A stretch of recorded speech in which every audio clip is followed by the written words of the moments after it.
Belum lama ini jagat media sosial viral dengan sebuah video petugas Samsat di Cikande, Kecamatan Ciruas, Kabupaten Serang, Banten, tengah asyik bermain game saat warga sedang mengantri. Dalam video tersebut terlihat seorang pegawai yang berkemeja batik di loket pelayanan duduk santai sambil main game tanpa mempedulikan pelayanan.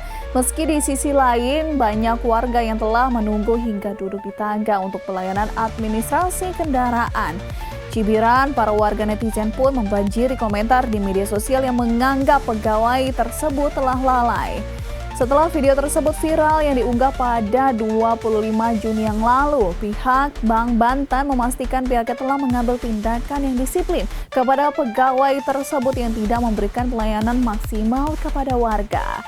Cukup menguras tenaga dan waktu ya sob, sudah menunggu lama tetapi petugasnya yang tampak cuek asik main game aja jadi wajar kalau pihaknya mendapat teguran agar bisa bebenah.